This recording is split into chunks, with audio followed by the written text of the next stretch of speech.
सभी का एक बार फिर स्वागत है SPN9 के इस खास कार्यक्रम में और मैं हूं आपके साथ फरहान। विश्व में एक संकट कोरोना का है तो दूसरी तरफ संकट सभी देशों के भिड़ जाने का है। महान शक्तियों के टकराव का भी एक संकट दिखाई दे रहा है। चीन पर आरोप लगाए जा रहे हैं। आपको पता है कि कोरोना को फैलाने में उसने जानबूझकर यह हथकंडा अपनाया गया है कि कहा जा रहा है अमेरिका के द्वारा कि वुहान की लैब में यह वायरस तैयार किया गया है। फिर अन्य आरोप यह लग रहा है कि WHO को बताने में देरी की गई है। फिर यह आरोप काफ़ी नहीं थे कि और भी आरोप लगने लगते हैं कि WHO ने चीन के कहने पर, यानी कि वहाँ के प्रेसिडेंट शी जिनपिंग के कहने पर ही दुनिया भर में यह जानकारी देर से मुहैया करवाई है। दुनिया भर को देर से बताया है कि यह वायरस फैल चुका है। अब यहाँ WHO के भी कुछ व्यक्तिगत हित हो सकते हैं या नहीं हो सकते हैं, यह आप हमें बताएंगे। तो इस वक्त डोनाल्ड ट्रंप फिर सामने आए हैं और उन्होंने WHO को अब चेतावनी दे डाली है। अब तक चीन को चेतावनी दी जा रही थी, अब ट्रंप ने WHO को चेतावनी देनी शुरू कर दी है। आपको मालूम होना चाहिए कि अमेरिका में चुनाव होने वाले हैं, ट्रंप फिर दावेदार के रूप में सामने आने वाले हैं।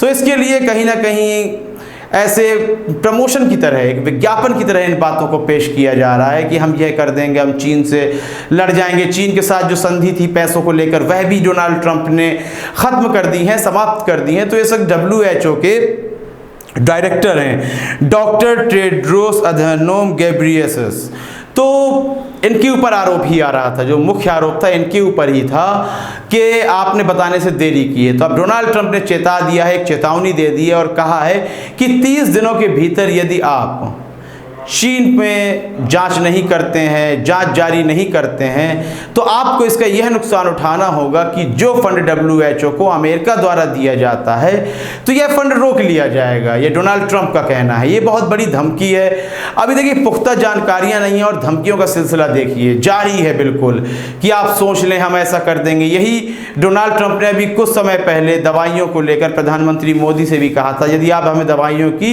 व्यवस्था नहीं कराते हैं तो आप भविष्य में सोच लेना।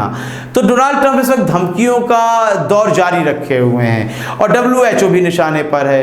रोज WHO नए नए निर्देश भी जारी करता है और निशाना भी चल रहा है। तो इसका मतलब कहीं ना कहीं जो खिलवाड़ हो रहा है वह जनता के साथ ही हो रहा है। और सभी राजनीतिक दल किसी भी देश के हों, हम खास तौर से ट्रंप की बात करेंगे, तो ये अपनी राजनीति साधने में लगे हुए हैं। और यही भारत में भी हो रहा है। जिस तरह प्रवासी मजदूरों की भीड़ लगी हुई है और BJP के नेता अपने एयर कंडीशनर रूम में बैठकर बस ट्वीट किए जा रहे हैं, विपक्ष की कमियां गिना रहे हैं।